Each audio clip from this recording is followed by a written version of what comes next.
Starting with the name of Allah, the most gracious and merciful. This is Muhammad Rizwan, lecturer, Nice College of Nursing and Allied Health Sciences, Peshawar. Dear student, आज हम बात करेंगे environmental health के हवाले से।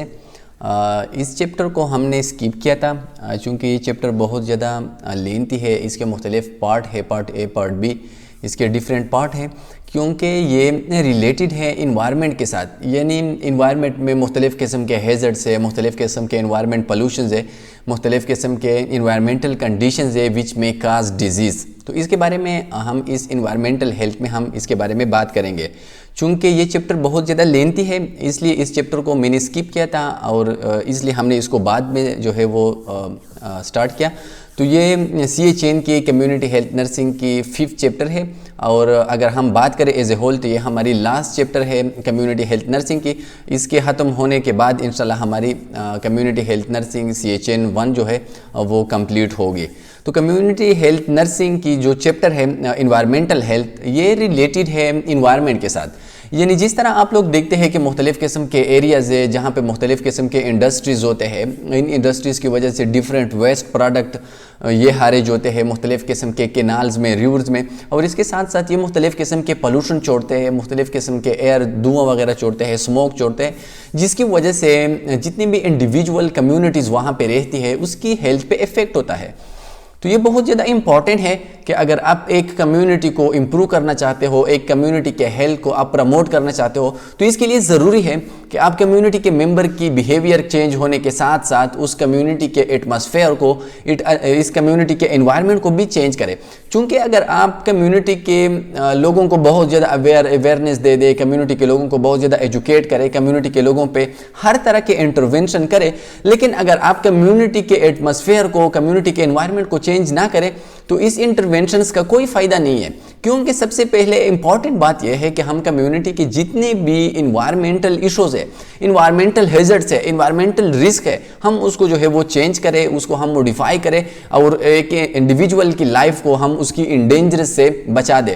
तो इसको हम कहते हैं इन्वायरमेंटल हेल्थ। यानी हम किस तरह अपने इन्वायरमेंट को हेल्थी बना लें, हम जितने भी इन्वायरमेंटल इश्यूज़ है हम उसको सॉल्व करें, इन्वायरमेंटल जितनी भी प्रॉब्लम्स है उसको हम जो है वो ठीक करें ताकि उसकी जो इफेक्ट है एक इंडिविजुअल की हेल्थ पे उसको हम मिनिमाइज करें या कम से कम बना दें। तो उसको हम कहते हैं environmental health.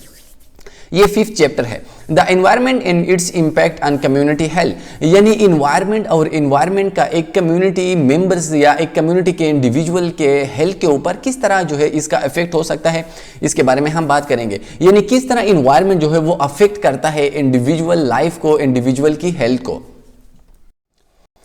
Learning objective. By the end of this session, the learner will be able to define environment. यानी environment क्या है, environment की characteristic क्या है और कौन कौन सी चीज़ environment में include है। Explain main component of environment. Environment के different component क्या है। What are the main factor of environment in its impact on community health. अब वो कौन से फैक्टर्स है जो कि कम्युनिटी के हेल्थ के ऊपर इम्पेक्ट इसका होता है, कम्युनिटी के हेल्थ के ऊपर इसका इफेक्ट होता है, वो कौन कौन से फैक्टर्स है। तो देखिए, जिस तरह हमने इनिशियल लेक्चर में बात की कि कम्युनिटी हेल्थ नर्सिंग में हम टोटली कम्युनिटी के हेल्थ के ऊपर, कम्युनिटी के इश्यूज के ऊपर, कम्युनिटी के हैज़र्ड्स के ऊपर, कम्युनिटी के रिस्क के ऊपर हम बात करेंगे और इन रिस्क को हम कम से कम बनाने की और इस रिस्क को हम एलिमिनेट करने की कोशिश करते हैं। चूँकि नर्सिंग केयर हम 2 जगहों पे प्रोवाइड कर सकते हैं। एक तो हम हॉस्पिटल के अंदर केयर प्रोवाइड कर सकते हैं जिसमें हम मुख्तलिफ़ किस्म के वार्ड्स है, हॉस्पिटल के मुख्तलिफ़ किस्म के डिपार्टमेंट्स है जिसमें हम अपनी सर्विसेज एक पेशेंट को प्रोवाइड कर सकते हैं। दूसरी important area where we provide nursing care and health education is that of community. तो कम्युनिटी में देखें मुख्तलिफ़ किस्म के फिजिकल इन्वायरमेंट भी है, वहाँ पे इंडिविजुअल की बिहेवियर्स भी है, वहाँ उन लोगों की different practices, different religious attitudes भी है जो कि अफेक्ट करता है उसके हेल्थ को। तो आज हम इस चैप्टर में हम बात करेंगे। ये बहुत ज़्यादा लेंथी चैप्टर है, इसके डिफरेंट पार्ट है कि वो कौन से फैक्टर्स है, इन्वायरमेंटल फैक्टर, एयर पोल्यूशंस क्या है, वाटर पोल्यूशंस क्या है, सॉइल पोल्यूशंस क्या है। तो इनके बारे में मुख्तलिफ जो है जो कंपोनेंट है इसके बारे में हम बात करेंगे। इसलिए इस चैप्टर को बहुत ज़्यादा जो है पार्ट में डिवाइड किया है ताकि आप हर एक कंसेप्ट को अच्छे तरीके से अंडरस्टैंड करें और हर एक प्रॉब्लम्स की जिसके हेल्थ के ऊपर इफेक्ट है उसको आप इजी से इजी तरीके के ज़रिए उसको समझाने की कोशिश करें। अब देखिए, सबसे पहले हम बात करेंगे इन्वायरमेंट की। चूंकि दिस इज इन्वायरमेंटल हेल्थ, तो सबसे पहले आप लोगों का इन्वायरमेंट के बारे में इंफॉर्मेशन लेना, इंफॉर्मेशन इसको अंडरस्टैंड करना बहुत ज़्यादा ज़रूरी है कि इन्वायरमेंट क्या है, इन्वायरमेंट के टाइप कितने हैं, इंटरनल एक्सटर्नल, ये इन्वायरमेंट क्या है। तो इन्वायरमेंट क्या है? All that which is external to man is the environment broadly speaking. तो देखिए, एक इंसान के इर्द गिर्द, एक इंसान की ह्यूमन बॉडी के बाहर जितना भी इन्वायरमेंट है, जितनी भी चीज़ें हैं, जितनी भी कंपोनेंट है, एज ए होल हम उसको कहते हैं इन्वायरमेंट। यानी एक इंसान के बॉडी के बाहर जितना भी एरियाज है, जितनी भी कंपोनेंट्स है, जितनी भी चीज़ें हैं, उन सबको हम ब्रॉडली कहते हैं environment. The concept of environment is complex. तो देखिए, इन्वायरमेंट की जो कंसेप्ट है वो बहुत ज़्यादा कॉम्प्लेक्स है, क्योंकि इन्वायरमेंट में मुख्तलिफ किस्म के living thing, non living thing, different component जो है एक इन्वायरमेंट में इंक्लूड है। इसलिए इन्वायरमेंट की जो कंसेप्ट है वो थोड़ा सा कॉम्प्लेक्स टाइप है, कंफ्यूजेबल कॉम्प्लेक्स टाइप का है। The external environment are the macro environment is said to be responsible for millions of preventable disease originating in it. तो देखिए, एक इंसान के इर्द गिर्द जितना भी एरियाज है, जितनी भी पार्ट्स है, जितनी भी कंपोनेंट है, एज ए होल हम उसको कहते हैं इन्वायरमेंट, और उसको हम कहते हैं एक्सटर्नल इन्वायरमेंट, या एक्सटर्नल इन्वायरमेंट को हम कहते हैं मैक्रो इन्वायरमेंट।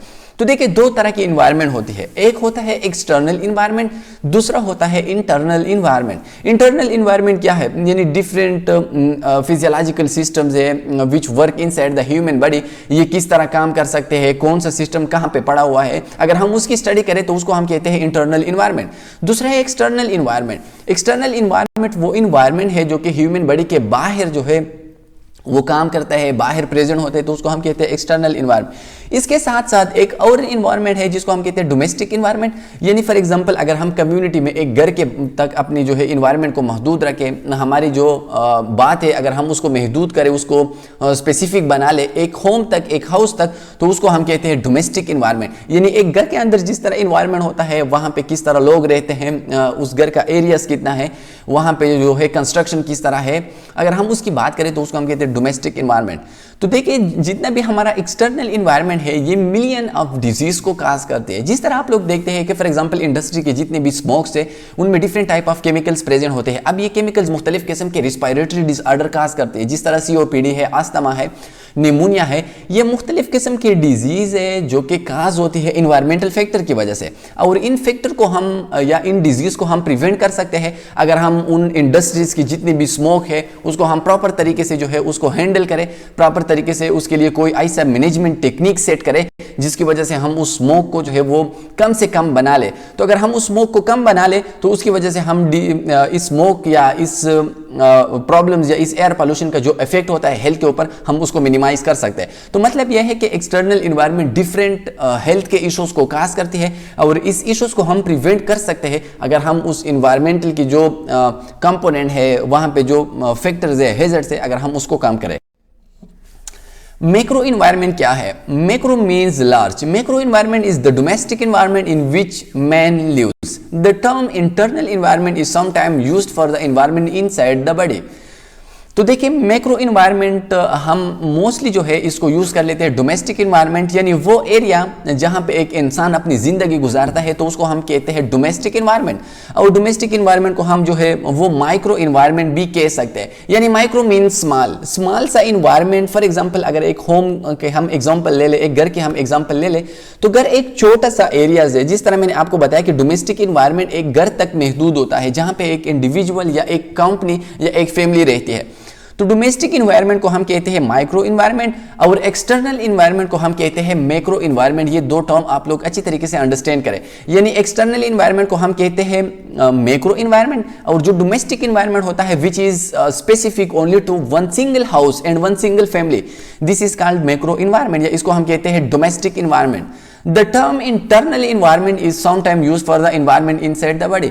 जिस तरह मैंने आपको बताया कि एक इंटरनल इन्वायरमेंट भी है, यानी वो इन्वायरमेंट जो कि ह्यूमन बॉडी के अंदर प्रेजेंट होते हैं। जिस तरह ह्यूमन बॉडी के टेम्परेचर है, डिफरेंट फिजियोलॉजिकल सिस्टम है जो कि फंक्शंस कर लेता है, उन फंक्शंस की जो लोकेशन है उसको हम कहते हैं इंटरनल इन्वायरमेंट। तो देखिए, 3 टर्म्स हो गए, ये आप लोग MCQs के लिए याद रखें। एक होता है इंटरनल इन्वायरमेंट, वो इन्वायरमेंट जो एक इंडिविजुअल के ह्यूमन बॉडी के अंदर प्रेजेंट होता है। फॉर एग्जाम्पल BP है, डिफरेंट फिजियोलॉजिकल फंक्शंस है, टेम्परेचर है, इसके साथ साथ डिफरेंट पार्ट्स की लोकेशन है, तो उसको हम कहते हैं इंटरनल इन्वायरमेंट। दूसरा है डोमेस्टिक इन्वायरमेंट, या इसको हम कहते हैं micro environment, which is related to one single home and one single family. Third जो है उसको हम कहते हैं एक्सटर्नल इन्वायरमेंट, या इसको हम कहते हैं मैक्रो इन्वायरमेंट। तो मैक्रो इन्वायरमेंट किसी कम्युनिटी तक, एक ब्रॉड टर्म्स है, किसी कम्युनिटी तक ये महदूद होता है। External environment, all that is external to the individual human host, living and non-living things, and which he is in constant interaction. तो देखिए हर वो चीज़ जो कि नॉन लिविंग हो या लिविंग हो, जिसके साथ हमारा वास्ता पड़ता है, जिसको हम डेली लाइफ में यूज़ कर लेते हैं, जिसके साथ हमारी इंटरेक्शन होती है विद इन 24 आवर, उसको हम कहते हैं इन्वायरमेंट। इन्वायरमेंट में हमारी कम्युनिटीज़ आ जाती है, हमारी कम्युनिटीज़ के मेंबर्स आ जाते हैं, हमारी कम्युनिटी के different tribes, different areas, different cities, ये जितनी भी चीज़ें हैं जो कि हमारे लिए रिस्पॉन्सिबल है अपनी 24 आवर ज़िंदगी गुजारने के लिए, उसको हम कहते हैं एक्सटर्नल इन्वायरमेंट। एक्सटर्नल इन्वायरमेंट में लिविंग थिंग्स भी आती हैं, नॉन लिविंग थिंग्स भी आ जाती है। एपिडेमियोलॉजिकल ट्रायड्स, एपिडेमियोलॉजिकल ट्रायड्स का मतलब क्या है? एपिडेमियोलॉजिकल ट्रायड्स का मतलब क्या है? इसका मतलब यह है कि एक इंडिविजुअल में एक डिजीज को काज करने के लिए 3 चीज़ों का होना बहुत ज़्यादा ज़रूरी है। यानी अगर एक डिजीज काज होती है तो इस डिजीज के काजेशंस के लिए 3 थिंग्स या 3 component is essential, and if the one is absent there will be no disease. और अगर ये 3 जो है प्रेजेंट हो गए तो उसकी वजह से डिजीज काज हो सकती है। अब देखिए इनमें से कुछ जो है इन्वायरमेंटल से, और कुछ जो है एक इंडिविजुअल की अपनी एबिलिटीज है, जिसको हम कहते हैं इंटरनल इन्वायरमेंट। तो इन्वायरमेंटल ट्रायड का means 3, the 3 components of environment which is essential for the causation of disease, for the causation of pathological change, we may call them epidemiological triad। ये डिजीज के लिए एक थ्योरी है जो कि मुख्तलिफ पैथोलॉजिस्ट ने इसको एक्सप्लेन की है कि किस तरह एक इंडिविजुअल में डिजीज काज होती है। तो सबसे पहले डिजीज के लिए वेक्टर का होना जरूरी है, वेक्टर प्लस एजेंट। यानी एजेंट्स क्या है? एजेंट वो चीज है जो डिजीज काज करती है। फॉर एग्जांपल ट्यूबरक्लोसिस है, अब ये ट्यूबरक्लोसिस टीबी से काज होती है। तो टीबी क्या है? टीबी एक एजेंट है, एक सोर्स है एक डिजीज को काज करने के लिए। इसी तरह फॉर एग्जांपल अगर हम HIV की बात करें तो इसके लिए रिस्पॉन्सिबल है वायरस। अब ये वायरस क्या है? ये एक एजेंट्स है। इसके बाद है दूसरा वेक्टर। वेक्टर वो चीज है जो कि इस एजेंट को ट्रांसफर कर लेता है इनटू होस्ट, तो उसको हम कहते हैं एजेंट। फॉर एग्जांपल अगर हम ट्यूबरक्लोसिस की बात करें तो ट्यूबरक्लोसिस के लिए डिफरेंट ड्रॉपलेट्स है जिसकी वजह से ट्यूबरक्लोसिस के बैक्टीरिया जो है वो ट्रांसफर होती है इनटू होस्ट। तो इस चीज को वेक्टर कहते हैं जिसके जरिए एक एजेंट जो है वो ट्रांसफर होता है इनटू होस्ट। थर्ड क्या है? थर्ड इसको हम कहते हैं host. Host is that individual in which the agent is entered and the disease is caused, तो इसको हम कहते हैं होस्ट। तो देखिए डिजीज को काज करने के लिए ये 3 कंपोनेंट जरूरी है। फॉर एग्जांपल अगर एजेंट मौजूद है लेकिन एजेंट को ट्रांसपोर्ट करने के लिए, एजेंट को एक जगह से दूसरी जगह पहुंचाने के लिए वेक्टर नहीं है, तो मतलब यह है कि डिजीज काज नहीं होती, क्योंकि इसी जगह पे डिजीज की जो साइकिल्स है उसको हम जो है इसी जगह पे टर्मिनेट कर सकते हैं। इसी तरह अगर वेक्टर अवेलेबल है लेकिन एजेंट नहीं है, वो चीज नहीं है, वो सोर्स नहीं है जो डिजीज को काज कर सकती है, तब भी डिजीज नहीं हो सकती। इसी तरह अगर ये दोनों अवेलेबल है लेकिन होस्ट नहीं है, तब भी डिजीज काज नहीं हो सकती। तो मतलब यह है कि एपिडेमियोलॉजिकल ट्रायड्स का मतलब यह है कि डिजीज काज करने के लिए ये 3 कंपोनेंट की मौजूदगी, इनकी प्रेजेंस जरूरी है, और अगर इनमें एक भी एब्सेंट हो जाए तो इसका मतलब यह कि डिजीज नहीं हो सकता। Environmental impact. अब देखिए इन्वायरमेंटल इंपैक्ट क्या है, वो कौन सी चीज़ें हैं इन्वायरमेंट के, वो कौन से कंपोनेंट्स है जो कि हेल्थ के ऊपर इफेक्ट कर सकती है। तो सबसे पहले क्या है? फिजिकल क्या है? मुख्तलिफ किस्म के, फॉर एग्जांपल एयर पोल्यूशन है, नॉइस है, इस तरह मुख्तलिफ किस्म के इंडस्ट्रीज के स्मोक्स वगैरह है, तो इसको हम कहते हैं फिजिकल। इस तरह बायोलॉजिकल, मुख्तलिफ किस्म के केमिकल्स है, मुख्तलिफ किस्म के बायोलॉजिकल्स जो है ऑर्गेनिजम्स है, बैक्टीरियाज है जो कि मुख्तलिफ किस्म के इंडस्ट्रीज वगैरह से पैदा हो जाते हैं, तो उसको हम कहते हैं बायोलॉजिकल। जितने भी माइक्रो ऑर्गेनिजम्स है, मैक्रो ऑर्गेनिजम्स है, उसको हम कहते हैं बायोलॉजिकल। साइकोसोशियल एक इन्वायरमेंट के वो पार्ट है जो कि रिलेटेड है उसकी सोसाइटी की वजह, यानी डिफरेंट सोसाइटी है, अगर वहाँ पे प्रॉब्लम्स है, वहाँ पे स्ट्रेसेस है, वहाँ पे मुख्तलिफ किस्म के फाइटिंग्स है, तो इसकी वजह से एक इंसान की जो है ब्रेन पे, एक इंसान की फिजिक्स पे, एक इंसान की माइंड पे इसका इफेक्ट होता है, और उसकी वजह से मुख्तलिफ किस्म के प्रॉब्लम काज हो सकती है। Human activities health of individual, यानी ये जितनी भी एक्टिविटीज है, जितनी भी कंपोनेंट है, ये एक इंडिविजुअल की हेल्थ को अफेक्ट कर सकता है। यानी हमारी इन्वायरमेंट में जितनी भी फिजिकल कंपोनेंट है, वहाँ पे रोड्स की सिचुएशंस है, जितनी भी इन्वायरमेंट की सिचुएशंस है, वहाँ पे सैनिटेशन की सिस्टम है, ये सब चीज़ें फिजिकल है। इस तरह बायोलॉजिकल, अगर वहाँ पे मुख्तलिफ किस्म के डिजीज़ के लिए माइक्रो ऑर्गेनिज्म प्रेजेंट है। इसी तरह साइको सोशल, अगर उन इन्वायरमेंट में फाइटिंग वगैरह है, लोगों के दरमियान जो है वो इंटरेक्शंस एक प्रॉपर तरीके से नहीं है, तो इसकी वजह से मुख्तलिफ किस्म के प्रॉब्लम्स कहाँ हो सकती है। और ये सब वो चीज़ें हैं इन्वायरमेंट की जो कि इंटरेक्शंस करता है एक इंडिविजुअल की हेल्थ के साथ।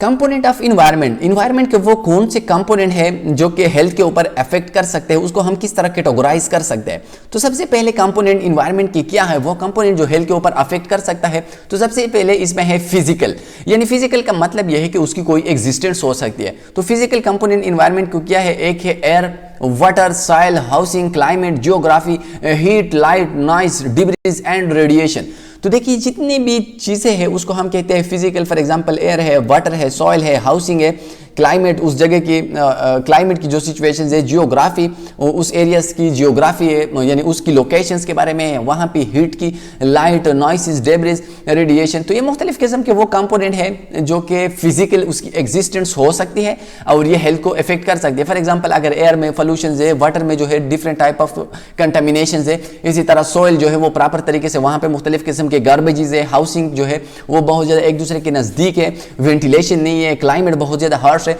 तो ये मुख्तलिफ किस्म की चीज़ें हैं जो कि एक इंडिविजुअल की हेल्थ को अफेक्ट कर सकती है। इसके बाद है biological component of the environment is main viruses, microbial agent, insects, rodents, animals and plants.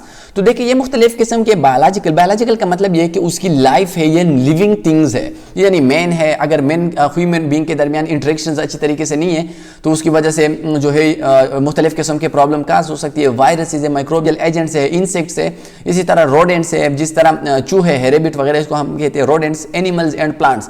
तो ये मुख्तलिफ किस्म की चीज़ें हैं जिसकी लाइफ की एग्जिस्टेंस है और ये इफेक्ट कर सकती है एक इंडिविजुअल की हेल्थ को। इसके बाद है साइकोसोशल।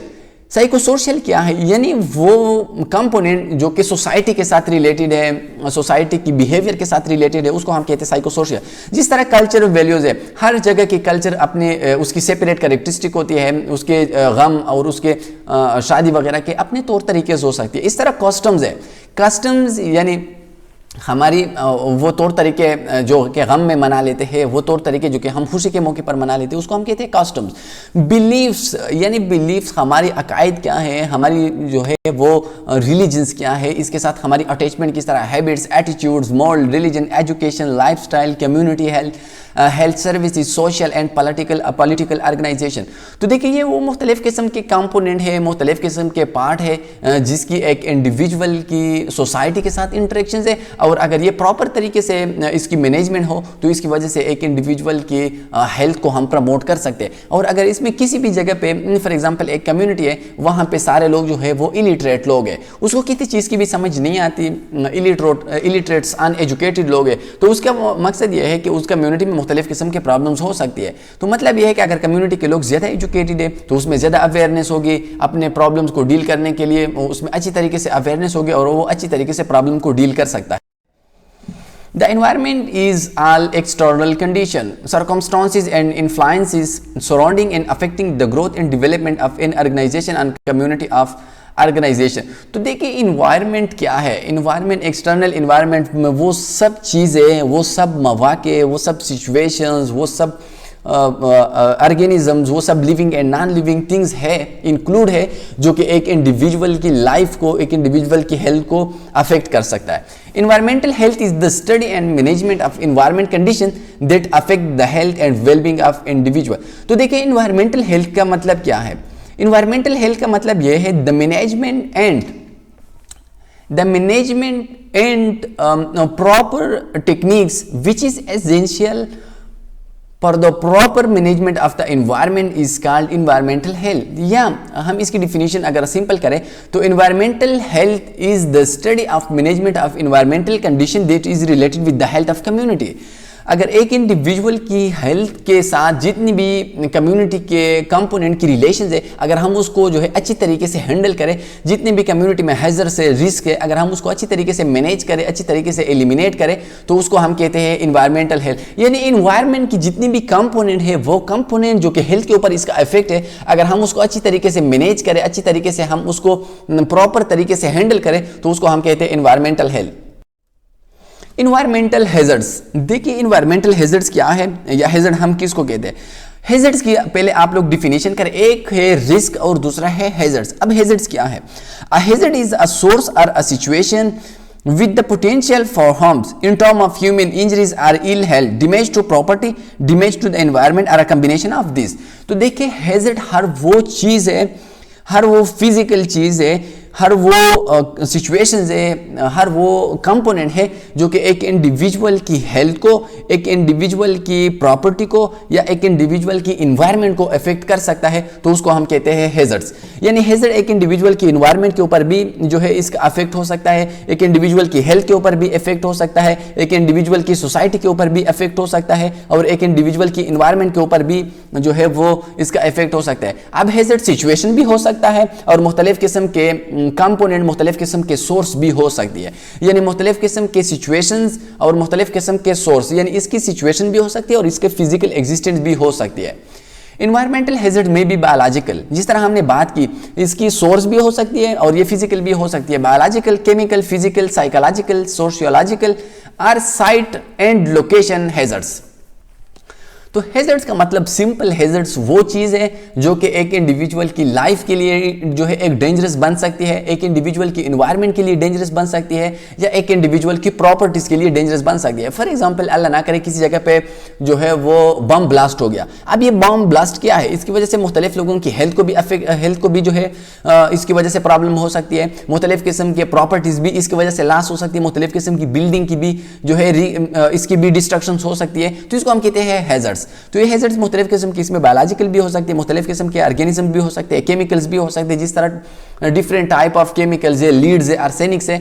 इसी तरह फिजिकल यानी प्रेशर्स वगैरह, बम ब्लास्ट वगैरह भी हो सकती है, साइकोलॉजिकल भी हो सकती है, सोशियोलॉजिकल यानी सोशियोलॉजिकल जिसकी लिंक होती है सोसाइटी के साथ, आर साइट एंड लोकेशन, और इसकी वजह से मुख्तलिफ किस्म के लोकेशन, मुख्तलिफ किस्म के एरियाज भी हो सकती है।